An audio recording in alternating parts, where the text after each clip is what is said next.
ओम शांति। ओम शांति बाबा। आज 15 अप्रैल 2025 है और आज हम अध्ययन करने जा रहे हैं परमपिता परमात्मा के अनमोल मधुर महावाक्यों को, मुरली को। तो इस अमूल्य ज्ञान रत्न की विशेषता ये है कि ये हमारी आत्मा के संस्कारों को परिवर्तन कर देती है और ये शक्तिदायिनी है, ज्ञान प्रकाश से ओतप्रोत है, हमें पूरी तरह से जागाने आई है। तो क्यों ना इसका अध्ययन भी हम उतने ही आत्मिक अवस्था में होकर, देह भान से अलग होकर अध्ययन करें। तो इसके लिए जो सबसे सहज विधि है वो है कि मैं आत्मा अपने इस स्थूल शरीर से अलग होकर पूरी तरह से सूक्ष्म शरीर के साथ एक क्षण में पहुंच जाता हूँ मधुबन की धरा पर, और उसमें भी खास तौर पर पांडव भवन के उस हिस्ट्री हॉल में, जहाँ मेरे बाबा साकार रूप में मुरलियाँ चलाया करते थे। तो उस पावन भूमि का अनुभव करते हुए, उस पवित्र स्थान पर खुद को उपस्थित अनुभव करते हुए, परमपिता परमात्मा के सानिध्य में रहकर, क्योंकि उनके सानिध्य में आने से ही मुझ आत्मा में पवित्रता, शांति, प्रेम और सुख के प्रकंपनों का संचार तीव्र हो उठता है। बाबा दृष्टि रूप से ज्ञान प्रकाश और अष्ट शक्तियों का प्रवाह मुझ आत्मा में भरपूर करते हैं और ये पूरा वातावरण इस आनंद के आवरण से ओतप्रोत हो जाता है। तो ऐसे आनंदमयी स्थिति में स्थित रहकर परमपिता परमात्मा के सानिध्य में अध्ययन करते हैं अमूल्य मुरली, जहाँ बाबा कहते हैं, मीठे बच्चे, बाबा तुम रूहों से रूरिहान करते हैं। तुम आए हो बाबा के पास 21 जन्मों के लिए अपनी लाइफ इंश्योर करने, जीवन बीमा कराने आए हैं। और ये लौकिक दुनिया का नहीं है, ये परमात्मा का जीवन बीमा है, इंश्योरेंस है। लाइफ इंश्योर कर देते हैं, सुनिश्चित कर देते हैं बाबा। तुम्हारी जीवन ऐसी सुनिश्चित होती है जो तुम अमर बन जाते हो। ऐसा इंश्योरेंस करते हैं ना बाबा कि पूरा जीवन हमारा, हम अमर ही बन जाते हैं। हाँ जी बाबा। आगे प्रश्न रूप में मेरे बाबा कहते हैं, मनुष्य भी अपनी जीवन इंश्योर कराते और तुम बच्चे भी, दोनों में अंतर क्या है? जो लौकिक रीति के भी लोग लाइफ इंश्योरेंस कराते हैं ना, और बाबा एक इंश्योरेंस कर रहे हैं। बाबा कहते हैं दोनों में अंतर क्या है? उत्तर बतलाते हैं मेरे बाबा, मनुष्य अपनी जीवन इंश्योर कराते कि मर जाएं तो परिवार वालों को पैसे मिले।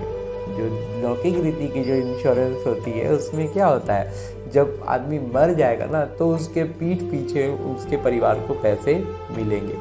तुम बच्चे इंश्योर करते हो कि 21 जन्म हम मरे ही नहीं। और इतना बाबा हमें कर देते हैं कि 21 जन्म तक हम मरते ही नहीं है, अमर बन जाएं। सतयुग में कोई इंश्योरेंस कंपनियां होती नहीं। सतयुग में ये सब इंश्योरेंस और वकील और कोर्ट और डॉक्टर, ये सब कुछ हो ही नहीं सकता।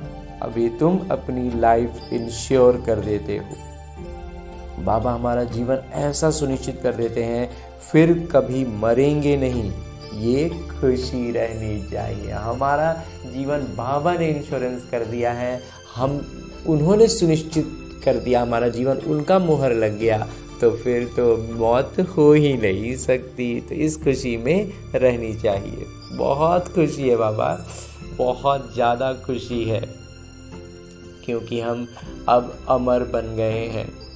गीत है, ये कौन आया आज सवेरे सवेरे। ओम शांति। रूहानी पिता बैठ रूहानी बच्चों से रूरिहान करते हैं।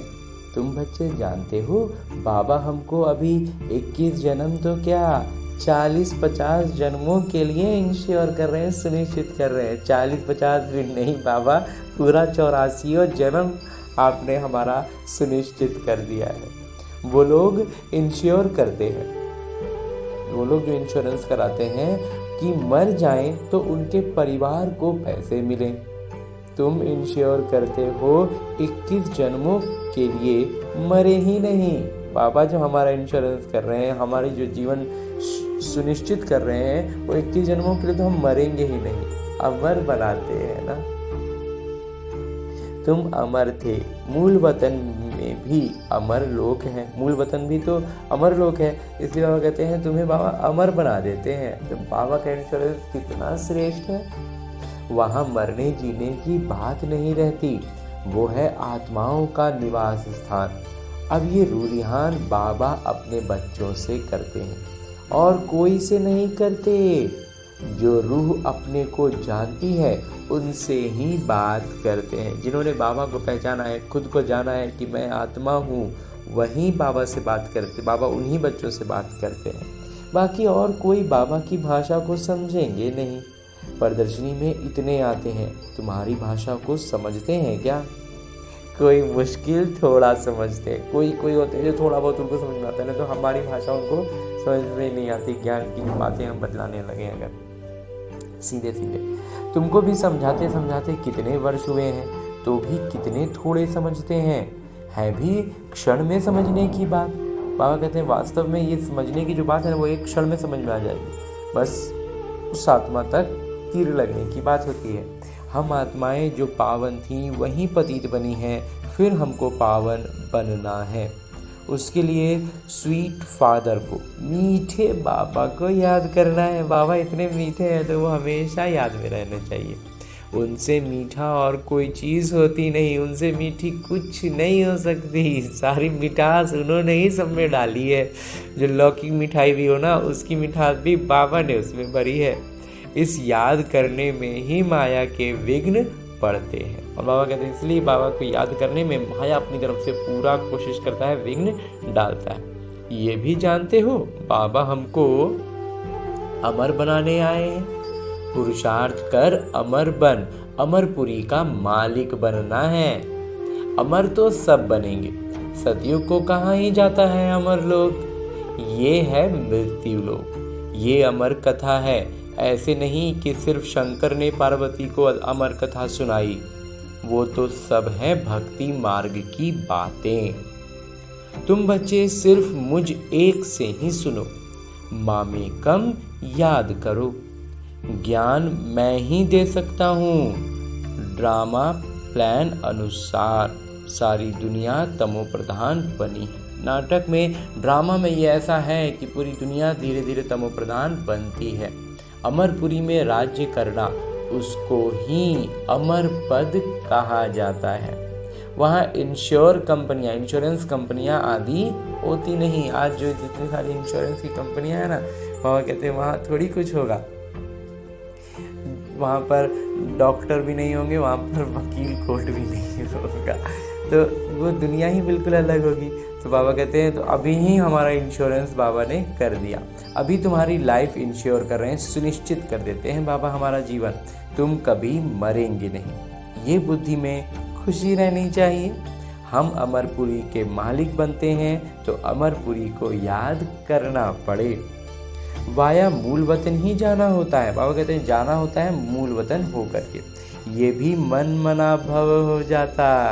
तो ये भी जो मूल वतन होके जाना है ना, बाबा कहते हैं ये भी मन मना भव का एक स्थिति है। मूल वतन है मन मना भव, अमरपुरी है मध्याजी भव। मूल वतन में का अनुभव करना मन मना भव है और अमरपुरी का अनुभव करना मध्याजी भव है। हर एक बात में 2 अक्षर ही आते हैं। तुमको कितने प्रकार से अर्थ समझाते हैं, अक्षर 2 है, बाबा समझाते कितने प्रकार से। तो बुद्धि में बैठे, सबसे ज़्यादा मेहनत है ही इसमें। अपने को आत्मा निश्चय करना है। हम आत्मा ने ये जन्म लिया है, 84 जन्म में भिन्न भिन्न नाम रूप देश काल फिरते आए हैं। सतयुग में इतने जन्म, त्रेता में इतने, ये भी बहुत बच्चे भूल जाते हैं। बाबा ने जो मतलब होता है ना, मोटे मोटे तौर पे जो क्लियर बता के रखा है कि 8 जन्म सतयुग में, 12 जन्म त्रेता युग में, ये भी बाबा कहते हैं कि बच्चे भूल जाते हैं। मुख्य बात है अपने को आत्मा समझ मीठे बाबा को याद करना। उठते बैठते ये बुद्धि में रहने से खुशी रहेगी। फिर से बाबा आए हुए हैं जिसको हम आधा कल्प याद करते थे कि आइए आकर पावन बनाइए। पावन रहते हैं मूल वतन में और अमरपुरी सतयुग में। मूल वतन में पावन रहते हैं और सतयुग में पावन रहते हैं। भक्ति में मनुष्य पुरुषार्थ करते हैं मुक्ति में व कृष्णपुरी में जाने के लिए। मुक्ति कहो अथवा निर्वाण धाम कहो, वानप्रस्थ अक्षर करेक्ट है। सबसे सही बाबा कहते हैं वानप्रस्थ। वानप्रस्थी तो शहर में ही रहते हैं, सन्यासी लोग तो घर बार छोड़ जंगल में जाते हैं।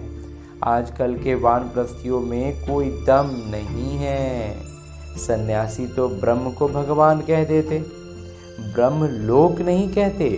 अभी तुम बच्चे जानते हो पुनर्जन्म तो किसी का भी बंद नहीं होता, कोई भी हो। बाबा कहते हैं पुनर्जन्म किसी का नहीं रुकने वाला। एक बार जो मूल वतन से आ गए इस रंगमंच पर तो सिर्फ शरीर बदलता जाएगा, मुक्ति में नहीं जाएंगे। मुक्ति अभी ही बाबा सबको देते हैं और जीवन मुक्ति बाबा के बच्चों को, जिन्होंने बाबा को पहचाना है, उनको मिलती है।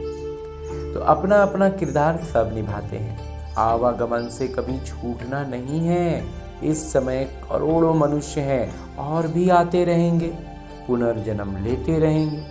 फिर फर्स्ट फ्लोर खाली होगा।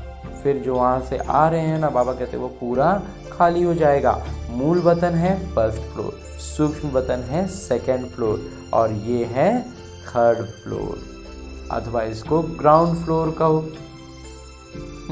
ये सबसे मृत्यु लोग सबसे नीचे का तल्ला हो गया। दूसरा कोई फ्लोर है नहीं, बस बाबा कहते हैं 3 फ्लोर है और कुछ नहीं है।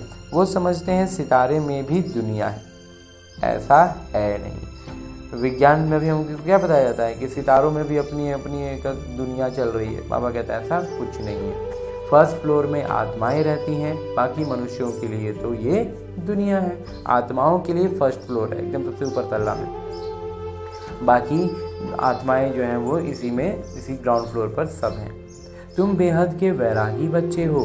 तुम्हें इस पुरानी दुनिया में रहते हुए भी इन आँखों से सब कुछ देखते हुए नहीं देखना है। ये है मुख्य पुरुषार्थ, क्योंकि ये सब खत्म हो जाएगा। क्यों नहीं देखना है उसको बाबा स्पष्ट कर देते हैं, क्योंकि ये सब खत्म हो जाएगा तो क्यों इसको देखने में अपना वक्त और ऊर्जा बर्बाद करें। ऐसे नहीं कि संसार बना ही नहीं है, बना हुआ है, परंतु उनसे वैराग्य हो जाता है। अर्थात सारी पुरानी दुनिया से वैराग्य। भक्ति, ज्ञान और वैराग्य। भक्ति के बाद है ज्ञान, फिर भक्ति का वैराग्य हो जाता है। बुद्धि से समझते हो कि ये पुरानी दुनिया है, ये हमारा अंतिम जन्म है, अभी सबको वापस जाना है। छोटे बच्चों को भी शिव बाबा की याद दिलानी है। उल्टे सुल्टे खान पान आदि की कोई आदत नहीं डालनी चाहिए। छोटेपन से जैसी आदत डालो वैसी आदत पड़ जाती है। तो घर में जो बच्चे हैं उनकी आदत में ही हमें ये बात का ध्यान रखना है कि वो जैसा तैसा इधर उधर का खान पान का आदत ही उनका ना हो। आजकल संग का दोष बड़ा गंदा है। संग तारे कुसंग बोरे, ये विषय सागर वैश्यालय है। सत्य तो एक ही परम पिता परमात्मा है। गॉड इज वन कहा जाता है। भगवान ईश्वर एक हैं, ये हम मानते हैं। तो वो सत्य पिता परम पिता परमात्मा एक हैं। वो आकर सत्य बात समझाते हैं। बाबा कहते हैं, हे रूहानी बच्चों, मैं तुम्हारा पिता तुमसे रूरिहान कर रहा हूँ, मुझे तुम बुलाते हो ना। वही ज्ञान का सागर पतित पावन है, नई सृष्टि के रचयिता हैं, पुरानी सृष्टि का विनाश कराते हैं। ये त्रिमूर्ति तो प्रसिद्ध है, ऊंचते ऊंच हैं शिव। अच्छा, फिर सूक्ष्म वतन में है ब्रह्मा विष्णु शंकर। उन्हों का साक्षात्कार भी होता है क्योंकि पवित्र है ना।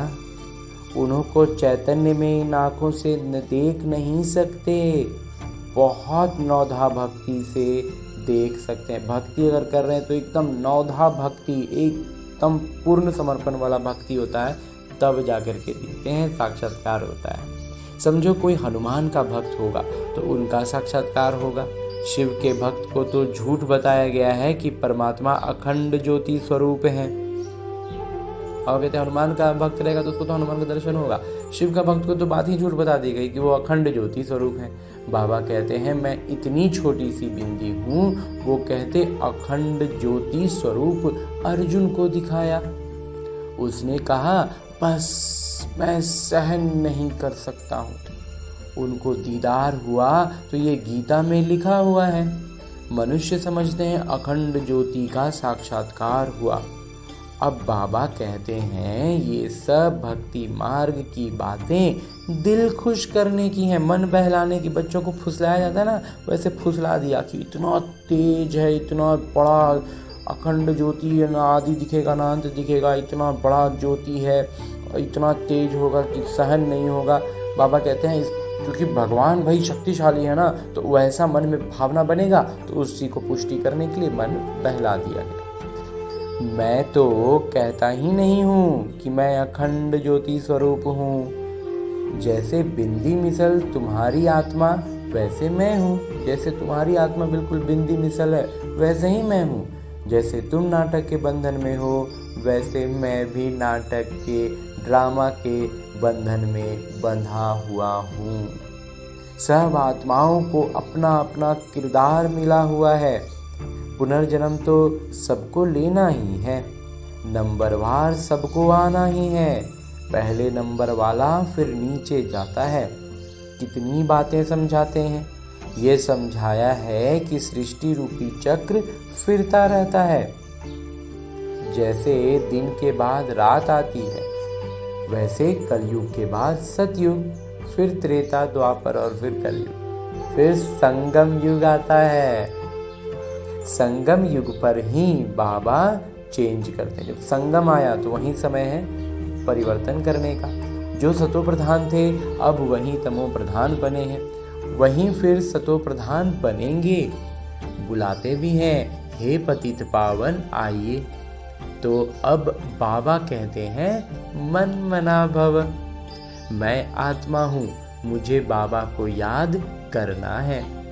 ये यथार्थ रीति कोई मुश्किल समझते हैं कि मैं आत्मा हूँ और मुझे आत्मा रूप में बाबा को याद करना है, परमात्मा रूप में, ज्योति रूप में याद करना है, बिंदु रूप में। तो ये बात यथार्थ रीति एकदम सही तरीके से, सटीक तरीके से समझ नहीं पाते हैं, उस तरीके से याद नहीं करते हैं यथार्थ रीति, इसलिए विकर्म विनाश नहीं हो पाते। हम आत्माओं के पिता कितने मीठे हैं। और कहते मैं आत्मा, जो तुम आत्माओं का पिता हूँ, कितना मीठा हूँ। आत्मा ही मीठी है ना, तो उनकी मिठास हम में बढ़ती है तो हम भी मीठे हो जाते हैं। शरीर तो खत्म हो जाता है, फिर उनकी आत्मा को बुलाते हैं। प्यार तो आत्मा से ही होता है ना। संस्कार आत्मा में रहते हैं, आत्मा ही पढ़ती सुनती है। देह तो खत्म हो जाती है, मैं आत्मा अमर हूँ। फिर तुम मेरे लिए रोते क्यों हो?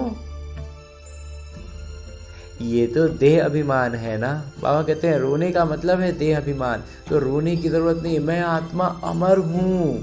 ये ज्ञान बाबा ने हमें दे दिया, फिर रोने की तो दरकार ही नहीं है। तुम्हारा देह में प्यार है, होना चाहिए आत्मा में प्यार।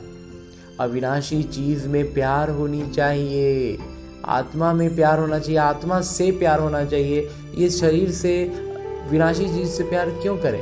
विनाशी चीज में प्यार होने से ही लड़ते झगड़ते हैं, सतयुग में है देही अभिमानी यानी आत्माभिमानी, इसलिए खुशी से एक शरीर छोड़ दूसरा लेते हैं। रोना पीटना कुछ भी नहीं होता। तुम बच्चों को अपनी आत्म अभिमानी अवस्था बनाने के लिए बहुत अभ्यास करनी है। बाबा आज फिर इस बात को जोर दे रहे हैं कि आत्माभिमानी अवस्था बनाने के लिए अभ्यास करना पड़ेगा, वो भी बहुत अभ्यास। बाबा लिख रहे हैं, कह रहे हैं। तो ये बात लगातार बुद्धि में एकदम टिक टिक चलती रहे। मैं तो आत्मा हूँ, मैं हूँ तो आत्मा। तो आत्मा और कैसी आत्मा हूँ? शांत स्वरूप आत्मा, प्रेम स्वरूप आत्मा। तो इन बातों, इस स्मृति में रह करके हम अपने जीवन के छोटे बड़े हर प्रतिक्रिया में जो भी हम रिएक्ट करते हैं अपने लाइफ के जीवन की छोटी बड़ी हर परिस्थिति में, वो कैसा होगा? आत्माभिमानी। तो जब आत्माभिमानी होगा ना, तो विकर्म जो सामने से आए हैं समस्या बनकर, माया का रूप लेकर, जैसे भी आए हैं, वो सब कुछ समाप्त हो जाएंगे। क्योंकि जब मैं आत्मा हूँ, परमात्मा के सानिध्य में हूँ, इस स्मृति से उसको रिएक्ट करेंगे तो उसकी शक्ति नहीं, उसमें कुछ बचेगा ही नहीं, वो खत्म हो जाएगा। बहुत बड़ी चाबी दी है बाबा ने, हमें इसको इस्तेमाल करना है। इसलिए बाबा कहते हैं लेकिन ये अभ्यास से होता है। पहले छोटी छोटी, फिर बड़ी, फिर बड़ी, फिर जीवन की हर परिस्थिति में हम इसे लागू कर पाएंगे। तो इस ब्रह्मा कुमार का ये निजी अनुभव रहा है कि बाबा की याद में रह के कैसे विकर्म विनाश होते हैं। तो इसका भी अनुभव कर सकते हैं। बस अभ्यास करते रहना है, छोटी छोटी बातों से शुरुआत करनी है। इसलिए बाबा ने आज इस बात पर भी मोहर मारा है कि अवस्था बनाने के लिए, आत्माभिमानी अवस्था बनाने के लिए बहुत अभ्यास करनी है। मैं आत्मा हूँ, अपने भाई आत्मा को बाबा का संदेश सुनाता हूँ। हमारा भाई इन अंगों द्वारा सुनता है, ऐसी अवस्था जमाओ। बाबा कहते हैं ये अपनी अवस्था ऐसी हो जानी चाहिए ना कि जब किसी को बतला रहे हैं तो मैं उसको आत्मा रूप में देखूं और ये समझूं कि वो आत्मा भी अपने उस अंगों द्वारा सिर्फ सुन रही है, उस शरीर का और कोई यूज़, कोई काम नहीं है। बस अंगों द्वारा आत्मा तक संदेश पहुंचाना है, उससे वो परमात्मा का अनुभव कराना है।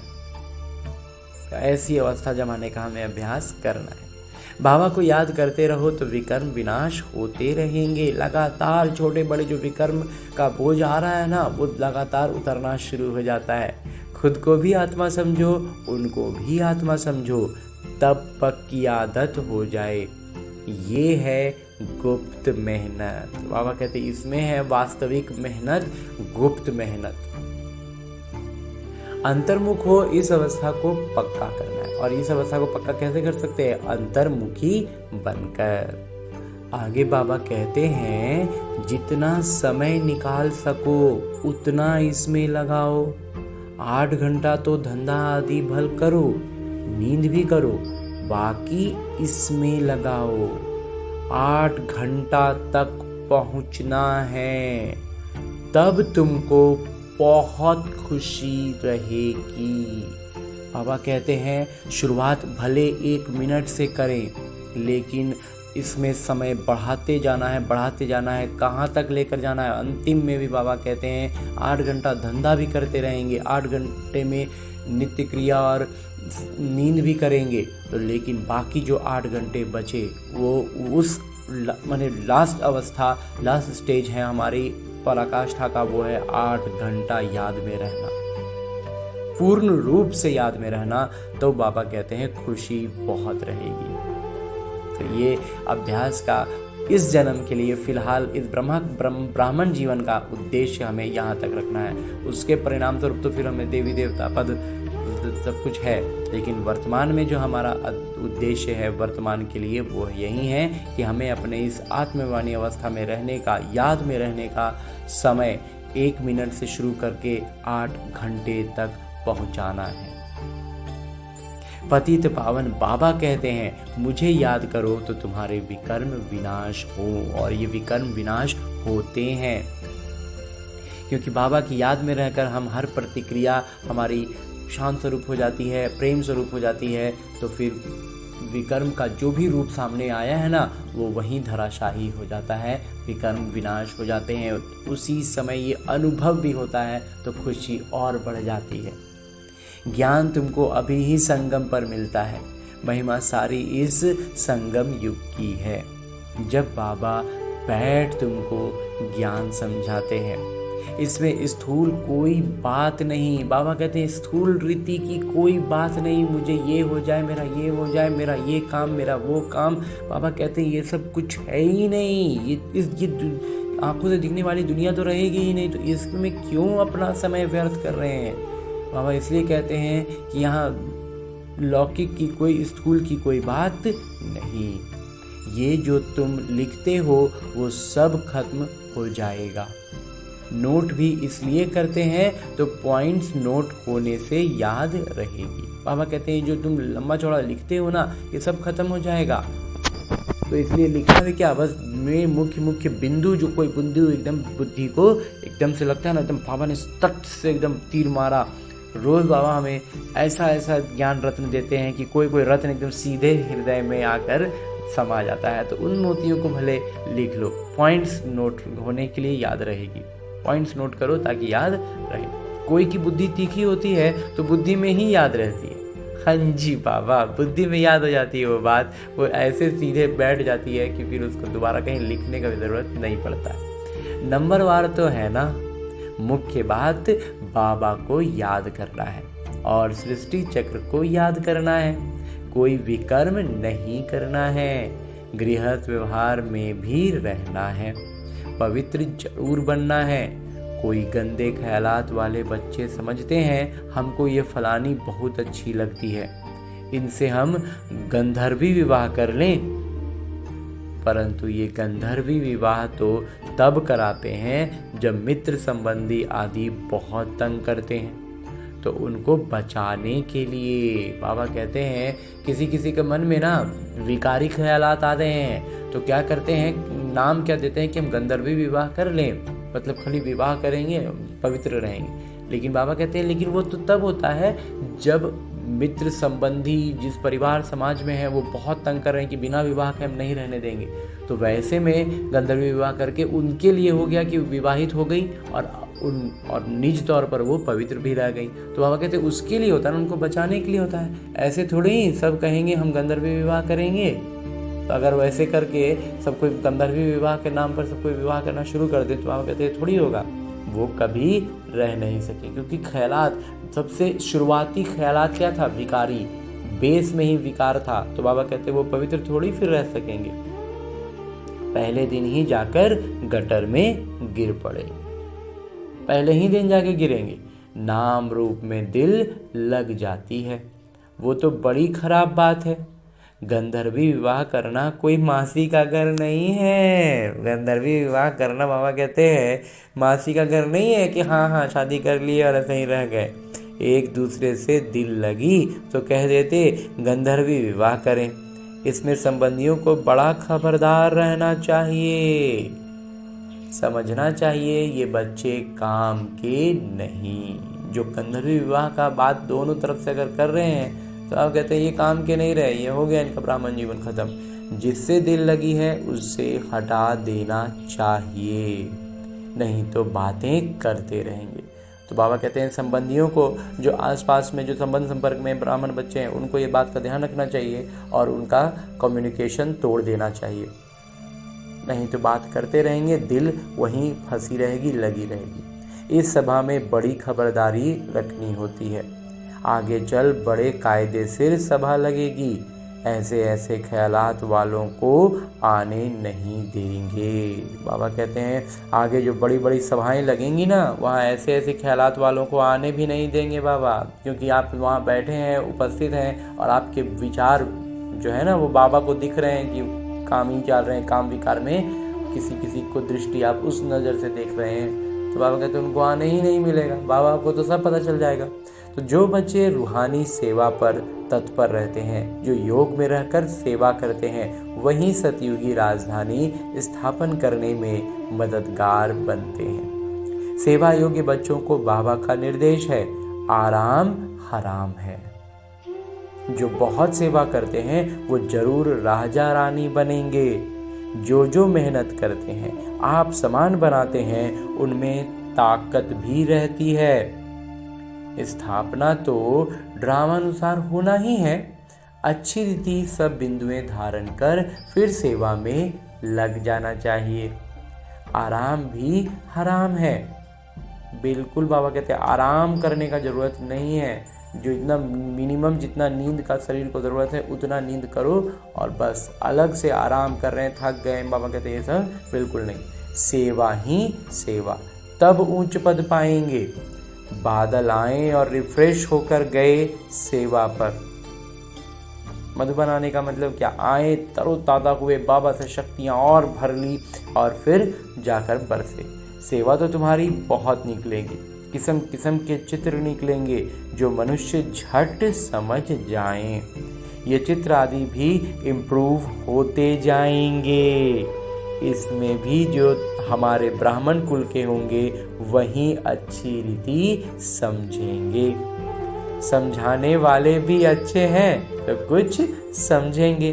और कहते हैं फिर इसमें समझाने वाले भी जो अच्छे होंगे वो समझेंगे। जो ब्राह्मण बच्चे अच्छे अच्छे आएंगे ना आने वाले समय में, बाबा उस समय कह रहे हैं, वो फिर चित्रों में भी फेरबदल करेंगे, चित्रों को भी बदली करेंगे ताकि और बच्चे अच्छे से समझ सकें। फिर समझाने वाले भी उसमें अच्छे से समझा पाएंगे। तो जो अच्छी रीति धारणा करते हैं, बाबा को याद करते हैं, उनके चेहरे से ही मालूम पड़ जाता है। बाबा हम तो आपसे पूरा वर्षा लेंगे, तो उनके अंदर खुशी के ढोल बजते रहेंगे। सेवा का बहुत शौक होगा। रिफ्रेश हुए और ये भागे, एकदम बाबा के पास पहुंचे, शक्तियां भरी और दौड़ के भागते हैं कि हम अब सेवा में लग जाएं। सेवा के लिए हर एक सेंटर से बहुत तैयार होने चाहिए। तुम्हारी सेवा तो बहुत फैलती जाएगी, तुम्हारे साथ मिलते जाएंगे, हाथ फैलता बढ़ता जाएगा, हाथ मिलते जाएंगे साथ। आखिरी एक दिन सन्यासी भी आएंगे। अभी तो उन्हों की रजाई है, उन्हों के पैरों पर पड़ते हैं, पूजते हैं। बाबा कहते हैं ये भूत पूजा है, मेरे तो पैर है नहीं इसलिए पूजने भी नहीं देंगे। मैंने तो ये तन लोन लिया है इसलिए इनको भाग्यशाली रथ कहा जाता है।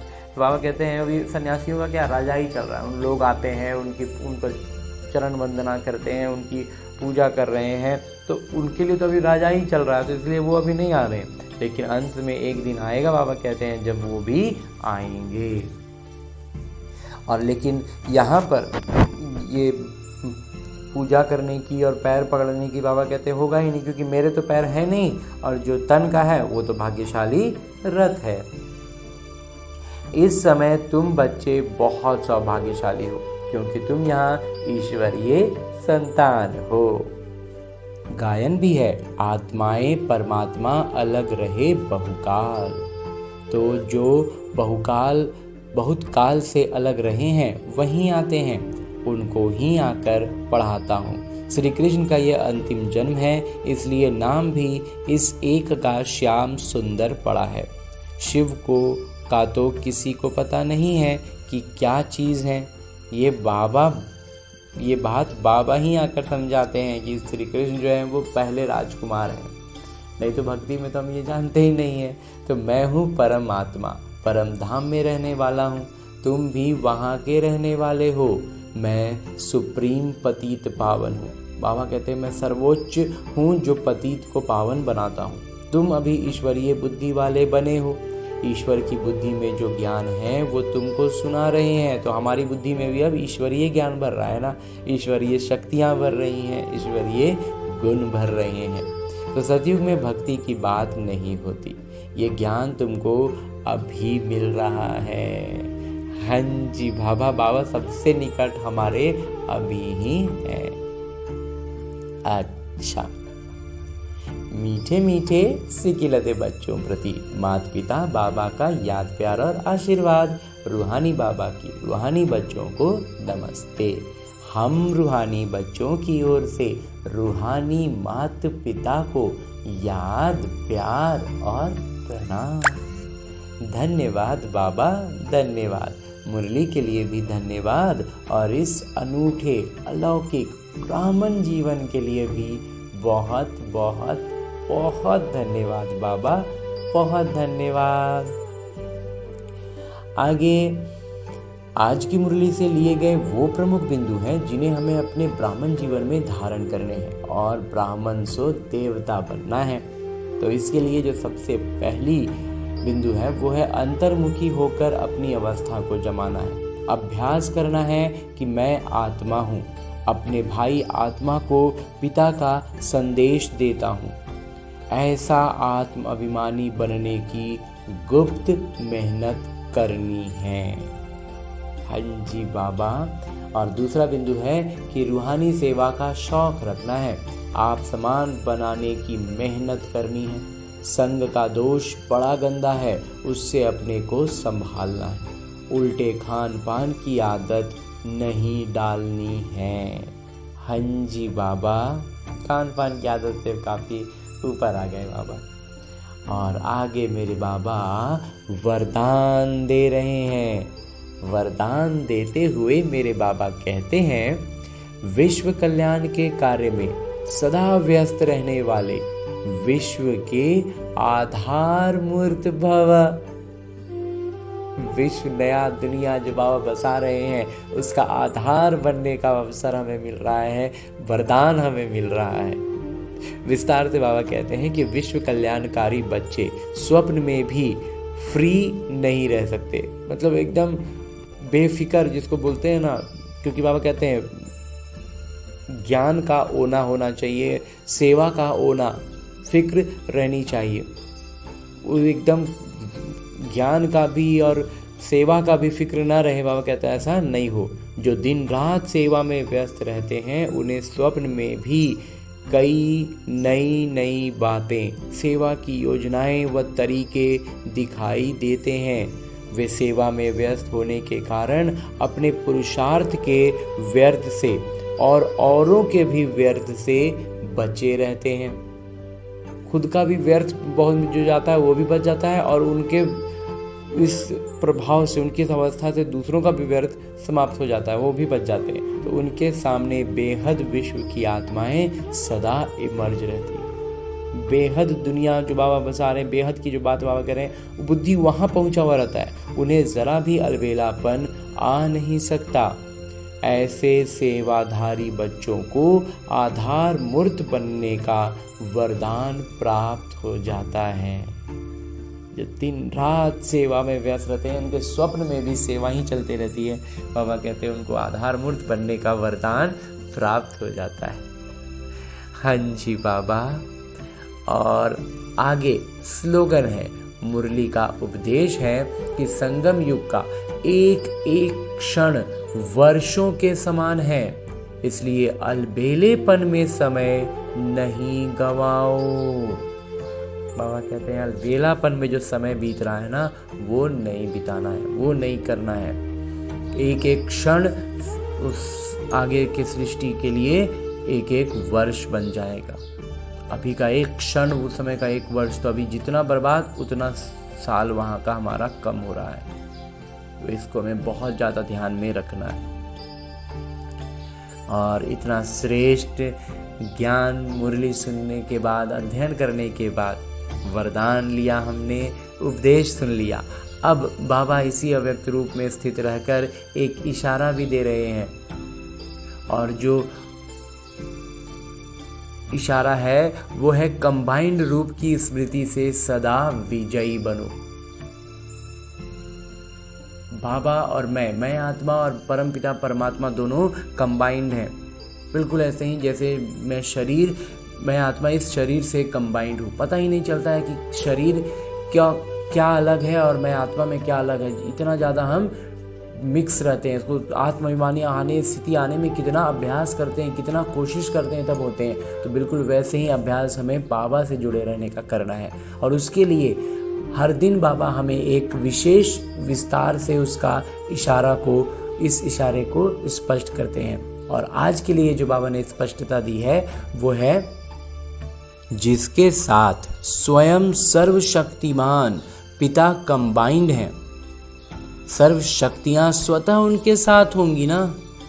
जब बाबा सर्व शक्तियों से भरपूर हैं, वो उनके सागर हैं, तो वो अगर मेरे साथ हैं तो उनकी सारी शक्तियाँ मेरे पास आ गई ना। तो जहाँ सर्व शक्तियाँ हैं वहाँ सफलता ना हो, ये असंभव है। कोई अच्छा साथी लौकिक में भी मिल जाता है तो उसको छोड़ नहीं सकते। लौकिक में भी कोई होता है ना, कोई एकदम सच्चा दोस्त लगता है, एकदम दिल से उससे रिश्ता जुड़ जाता है, तो हम कहते हैं उसको नहीं छोड़ सकते, ये तो अविनाशी साथी है। लेकिन उसका क्या है, उसका साथ कितना रहेगा ये हम नहीं बता सकते। वो कभी न कभी आगे पीछे छूट सकता है, या तो बातों बातों में ही कुछ ऊंच नीच हो गई तो छूट जाए, या तो फिर शरीर छूट जाए तो छूट जाए, तो दोनों में से कुछ भी हो सकता है। लेकिन ये जो है ना, ये ना बातों बातों में छूटने वाले हैं और ना शरीर छूटने पर छूटने वाले हैं। इसलिए ये अविनाशी साथी हमेशा मेरे साथ हैं, कभी धोखा देने वाले साथी नहीं हैं, सदा ही साथ निभाने वाले साथी हैं। तो सदा साथ साथ रहो। हाँ जी बाबा। तो बाबा कह रहे हैं कि जब लौकिक रीति के कोई साथी को हम छोड़ना नहीं चाहते, तो ये तो अलौकिक साथी है ना, तो इसलिए इनको कभी नहीं छोड़ना, अपने से उनका हाथ नहीं छोड़ना है। हाँ जी बाबा। और अब परमपिता परमात्मा से इतना श्रेष्ठ अव्यक्त इशारा लेने के बाद इसका अभ्यास करने के लिए आज की मुरली में बाबा ने स्पष्ट किया ना कि अभ्यास, बहुत अभ्यास करना है, तब हम पूरी तरह से आत्माभिमानी स्थिति में आ पाएंगे। और ये अभ्यास, ये याद में हमें कितना रहना है, 8 घंटे का हमारा फाइनल टारगेट है। अब भले हम आज 1 मिनट से शुरुआत करें, लेकिन पहुंचना हमें 8 घंटे तक का है। ये बाबा ने हमें लक्ष्य दे दिया है। तो इस लक्ष्य तक पहुंचने के लिए हमें बहुत अभ्यास करना है, और अभ्यास करने के लिए हमें लौटना होगा अपने स्थूल शरीर में, अपने इस लौकिक किरदार में, जहां हर क्षण हमारे विकर्म हमारी परिस्थितियों के रूप में सामने आते जाएंगे, और हम अपने आत्माभिमानी स्थिति में रहकर उसका रिस्पॉन्ड करेंगे, प्रतिक्रिया देंगे, तो वो विकर्म वहीं विनाश हो जाते हैं, उसका स्वरूप ही बदल जाता है। और ऐसे करते हुए हम विकर्मों के बोझ से भी हल्के होते हैं, और बाबा की याद में हमारा समय बढ़ता जाएगा। तो ऐसे अभ्यास करने के लिए ढेर सारी शुभभावना और शुभकामनाओं से भरपूर होकर लौटते हैं अपने इस लौकिक शरीर में, इस स्थूल शरीर में, लौकिक किरदार में। अच्छा, ओम शांति।